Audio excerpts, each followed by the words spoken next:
आप सभी हमरा के बहुत ज्यादा आशीर्वाद दे रही जा और आप सभी सुन ले भी हो कम जा कि सैया जाड़ा में सैया जाड़ा में अरे गवना करैती रजाई लेखा काम आईती। ए पे हमार एगो मुर्गी डांस बहुत वायरल भेल रहे जेकरा के आप सभी बहुत ज्यादा आशीर्वाद देने जा और शिल्पी दीदी भी हैं यहाँ पे।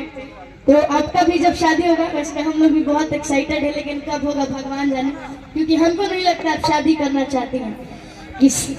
और जाड़ा का महीना फिलहाल चल भी रहा है, क्या नवंबर चल रहा है अभी भी कुआं थोड़ा बहुत आना चालू हो गया है। दिसंबर में तो अच्छा खासा मतलब क्या बोलता है ठंडी पड़ने लगेगी कि सही जाड़ा में। लेकिन भैया ऐसे ना हम चाहता नहीं कि वो भी तनी गमछी बात हमरा के दे दीजिए।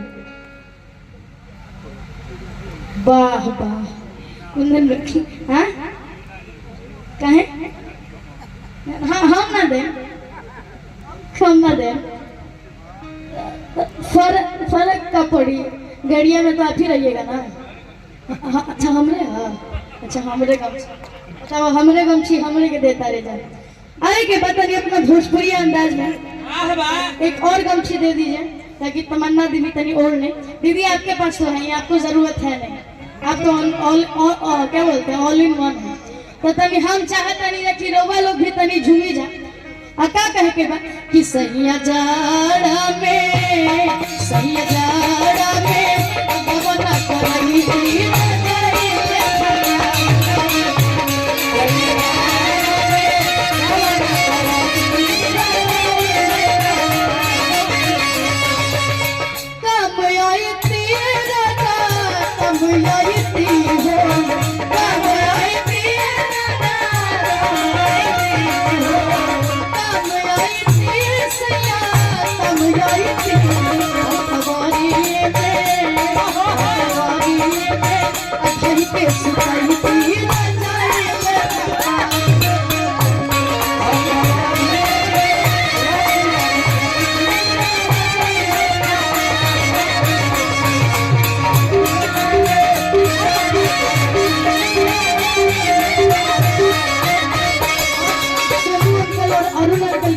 दोनों आदमी काफी अच्छे भाई हैं और अब दोनों के लिए अगर न मिलती इस जीवन में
बड़ी वायरल भी है।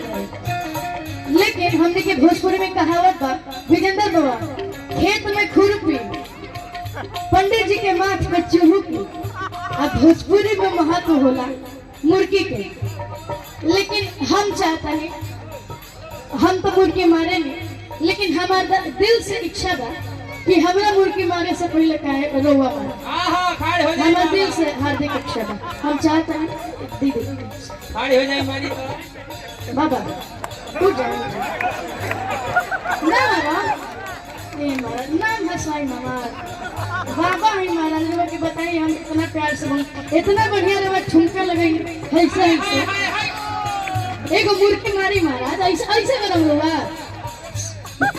बिहार राज्य का नाम हुसैन था बाबा आई एक बार जोरदार ताली से स्वागत करिए भाई आवे के बाद बाबा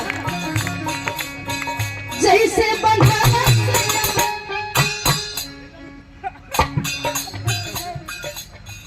देसीला मारे को बाटे विशेष देसीला मारे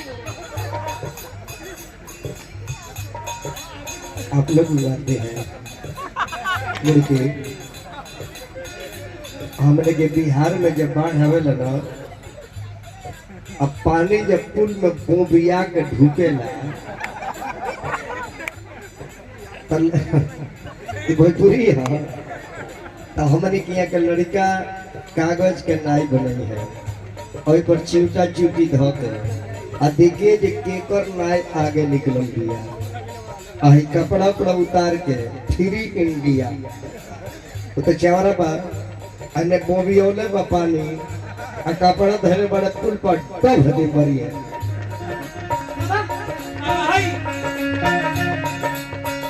जैसे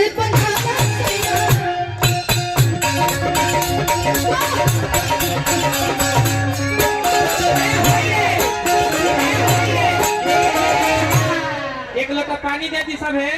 5 लाख वाला मुर्गी ये खाली हमनी के कर सकेंगे जा क्या जी? एक खाली होगी, एक खाली होगी। ये बात नहीं मैं क्या विदेशी वाला दिखा दी कभी। हाँ हाँ कैमरामैन फोकस करो, फोकस करी तो बढ़िया से।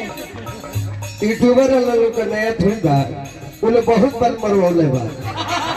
मुर्गी मुर्गी खाने के बाद जैसे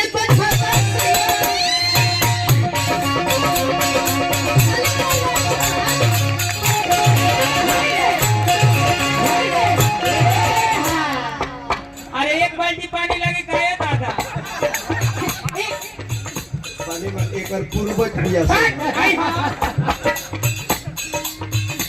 क्या बात है, हमरा बहुत बढ़िया लागल कि आप इतना प्यारा मूर्ति मन भी हमरा बहुत बढ़िया लगल। हमरा बाबा के तरफ से बहुत आशीर्वाद कि हमरा खातिर बहुत सौभाग्य के बात बा। और अब रोवा बैठ जाए कि रोवा के भी बहुत गर्व के बा। अब तनी हम दिखाओ तनी, और अगर बढ़िया लगी तो एक बार जोरदार ताली बजा के आप सभी अपन आशीर्वाद देंगे। अभी ना हमरा करला के बाद जैसे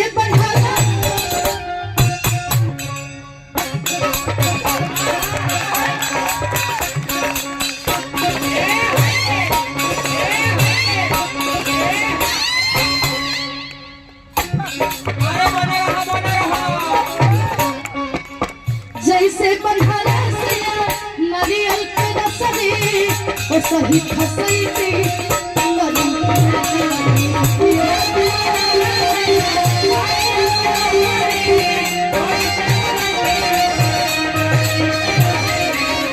जैसे बंधारा से नारियल के रसरी ओ सही फसैती